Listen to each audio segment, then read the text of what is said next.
HTCയുടെ HTC Desire 21 Pro 5G എന്ന പുതിയൊരു smart phone ഇപ്പോൾ ലോഞ്ച് ചെയ്തിട്ടുണ്ട്. പേര് സൂചിപ്പിക്കുന്ന പോലെ തന്നെ ഈ ഫോണിൽ 5G സപ്പോർട്ട് ചെയ്യുന്നുണ്ട്. ഈ ഒരു വീഡിയോയിൽ നമ്മൾ നോക്കാൻ പോകുന്നത് HTC Desire 21 Pro 5G എന്ന ഫോണിൻ്റെ വിശേഷങ്ങളാണ്. ആദ്യം ഡിസ്പ്ലേയുടെ കാര്യം പറയുകയാണെങ്കിൽ HTC Desire 21 Pro 5Gയിൽ 6.7 ഇഞ്ചിൻ്റെ ഫുൾ HD+ ഡിസ്പ്ലേ ആണ് വരുന്നത്. ഈ ഫോണിൽ IPS LCD പാനലാണ് ഉപയോഗിച്ചിരിക്കുന്നത്. ഈ ഫോൺ വരുന്നത് ഏകദേശം 31,300 രൂപ പ്രൈസ് റേഞ്ചിലാണ്. ഈ ഒരു പ്രൈസ് റേഞ്ചിൽ നമ്മൾ സാധാരണ എക്സ്പെക്ട് ചെയ്യുന്നൊരു കാര്യമാണ് AMOLED ഡിസ്പ്ലേ. പക്ഷേ ഈ ഫോണിൽ AMOLED ഡിസ്പ്ലേ ഒന്നല്ല കൊടുത്തിരിക്കുന്നത്, IPS LCD പാനലാണ് വരുന്നത്. പിന്നെ ഫോണിൻ്റെ ഡിസ്പ്ലേയിൽ HDR10 ഒക്കെ സപ്പോർട്ട് ചെയ്യുന്നുണ്ട്. പഞ്ചോൾ ഡിസ്പ്ലേയുമായിട്ടാണ് ഈ ഫോൺ വരുന്നത്. പഞ്ചോൾ വരുന്നത് ടോപ്പ് സെൻറ്റർ ഭാഗത്തായിട്ടാണ്. 20:9 എന്നുള്ള ആസ്പെക്ട് റേഷ്യോയിലാണ് ഈ ഫോൺ വരുന്നത്. പിന്നെ ഈ ഫോണിൽ 90 Hz റിഫ്രഷ് റേറ്റ് സപ്പോർട്ട് ചെയ്യുന്നുണ്ട്.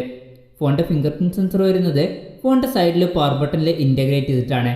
പിന്നെ ഫോണിൻ്റെ ബാക്കിൽ റെക്ടാങ്കുലർ ഡിസൈനിലുള്ള ക്യാമറ മോഡ്യൂൾ കൊടുത്തിട്ടുണ്ട്. ഈ ഫോണിൻ്റെ വെയിറ്റ് വരുന്നത് ഏകദേശം 205 ഗ്രാമാണ്. അതുപോലെ തന്നെ തിക്നെസ് വരുന്നത് 9.4 mm ആണ്. പിന്നെ പ്രോസസ്സറിൻ്റെ കാര്യം പറയുകയാണെങ്കിൽ സ്നാപ്ഡ്രാഗൺ 690 എന്ന പ്രോസസ്സറുമായിട്ടാണ് ഈ ഫോൺ വരുന്നത്. എടുത്തു പറയേണ്ട കാര്യം ഇതിൽ 5G സപ്പോർട്ട് ചെയ്യുന്നുണ്ട്. പക്ഷേ 31,300 രൂപ പ്രൈസ് റേഞ്ചിൽ നമ്മൾ ഇതിനേക്കാൾ ബെറ്റർ ആയിട്ടുള്ള പ്രോസസ്സറാണ് എക്സ്പെക്ട് ചെയ്യുന്നത്.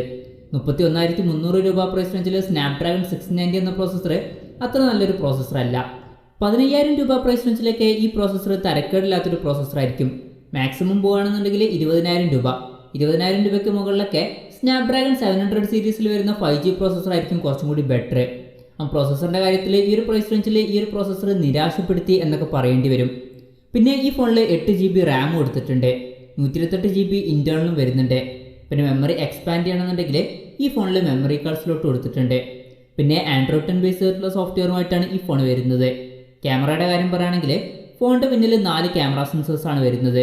48 മെഗാപിക്സലിൻ്റെ f1.8 അപ്പേഴ്സിൽ വരുന്ന മെയിൻ സെൻസറാണ് വരുന്നത്. പിന്നെ 8 മെഗാപിക്സലിൻ്റെ f2.2 അപ്പേഴ്സിൽ വരുന്ന അൾട്രാ വൈഡ് ആംഗിൾ ലെൻസ് വരുന്നുണ്ട്.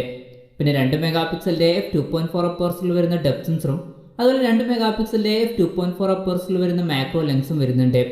സെൽഫി ക്യാമറയുടെ കാര്യം പറയുകയാണെങ്കിൽ ഫ്രണ്ടിൽ 16 മെഗാപിക്സലിൻ്റെ സെൽഫി ക്യാമറയാണ് വരുന്നത്. പിന്നെ ഈ ഫോണിൽ 5000 mAh ബാറ്ററി കൊടുത്തിട്ടുണ്ട്. 18 വാട്ടിൻ്റെ ഫാസ്റ്റ് ചാർജിങ് സപ്പോർട്ട് ചെയ്യുന്നുണ്ട്. Type C ചാർജിങ് പോർട്ടുമായിട്ടാണ് ഈ ഫോൺ വരുന്നത്. പിന്നെ ഈ ഫോൺ ഇപ്പോൾ ഇന്ത്യയിൽ ലോഞ്ച് ചെയ്തിട്ടില്ല.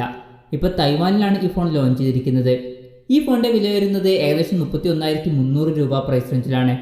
പിന്നെ ഈ ഫോൺ ഇപ്പോൾ ഇന്ത്യയിൽ ലോഞ്ച് ചെയ്യുന്നതിനെ പറ്റിയിട്ടുള്ള കാര്യങ്ങളൊന്നും ഇപ്പോൾ അറിയാൻ കഴിഞ്ഞിട്ടില്ല. അതിനെ പറ്റിയിട്ടുള്ള കൂടുതൽ കാര്യങ്ങളൊക്കെ അറിയുമ്പം അതിനെ പറ്റിയിട്ടുള്ള വീഡിയോസ് നമ്മൾ ചെയ്യുന്നതായിരിക്കും. പിന്നെ ഈ ഫോൺ ഇന്ത്യയിൽ ലോഞ്ച് ചെയ്യാതിരിക്കുകയായിരിക്കും നല്ലത്, കാരണം ഈ ഫോണിൻ്റെ വില കുറച്ച് കൂടുതലാണ്. എന്തായാലും ഈ ഫോണിനെ പറ്റിയിട്ടുള്ള നിങ്ങളുടെ അഭിപ്രായം ജസ്റ്റ് ഒന്ന് കമൻറ്റ് ചെയ്യുക.